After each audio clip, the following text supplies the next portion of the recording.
Sir Tata. Francis. Sir, ang layo ng mansyon niyo at talagang dumayo kayo para sa gulay tsaka prutas dito? Malapit lang dito yung ospital. I'm on my way to visit Venice. And napadaan lang ako dito, nakita ko na may vendor, so naisipan kong bilhin na lang siya. Nabalitaan ko nga po yung nangyari kay Ma'am Venice. Sana po gumaling na talaga siya at saka mahuli na yung gumawa nun sa kanya.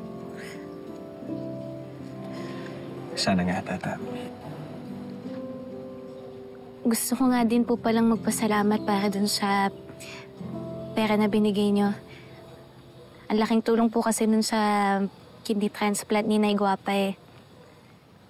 Gusto nga sana kitang puntahan, sir, para magpasalamat pero ayoko ng gulo.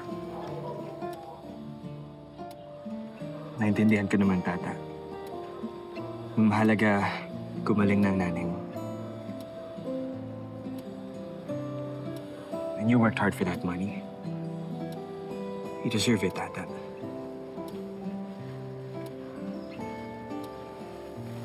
Sana maging okay na ang lahat. And I hope maging okay na si Venice.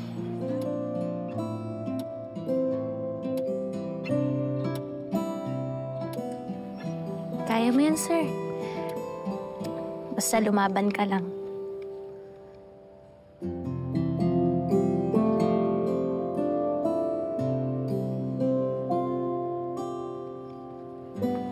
Teka. Oh, 44 na lang. Wala ko isang Sige piso. na. Ay, oh, 44. Sige na. Salamat, Thank you po. Ta. Ah? Uwi na tayo. Di ba sabi mo, papainumin pa si Nay Guapa ng gamot? Sige, Champot.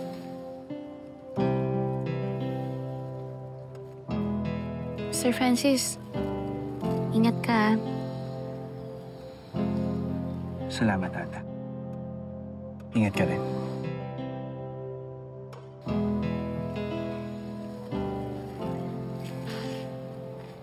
Thank you, Te.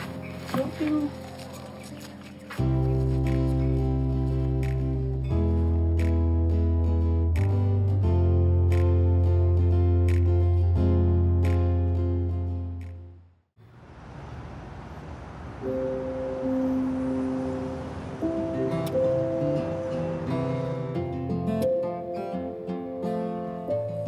Mama, Sir Golf.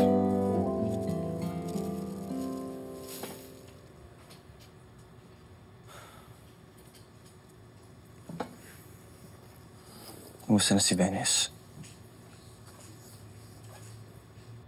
Ipapahinga na. Pang-ilang surgery niya na pala to. May mga complications, but the most important thing is stable yung kanyang vitals.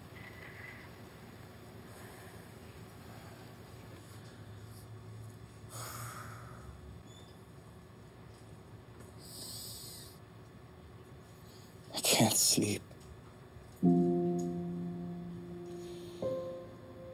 I keep thinking about everything that's happening to our family.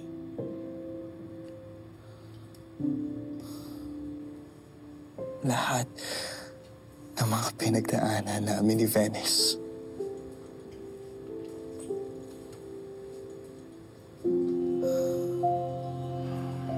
Listen. You're feeling that way because we have been hard on you.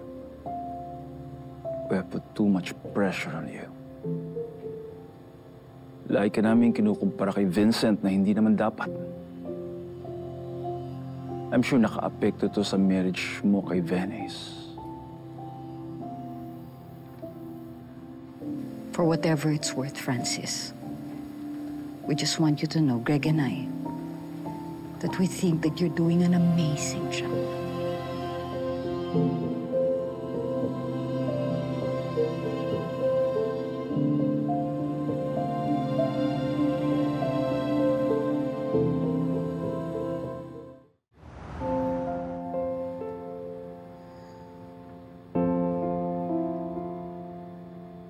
Hello?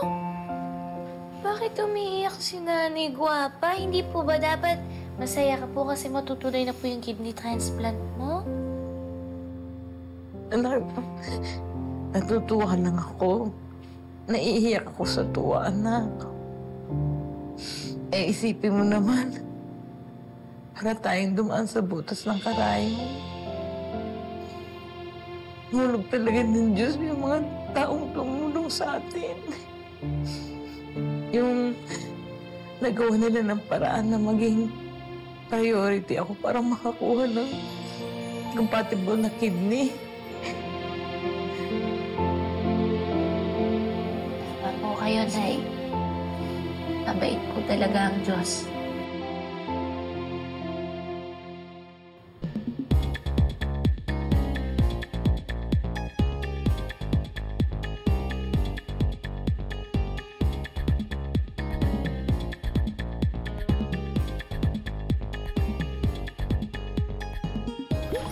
We tried our very best na ibalik ang mukha ni Miss Denise. But even her voice expected to change. Despite everything that's happened, asawa mo pa rin ako.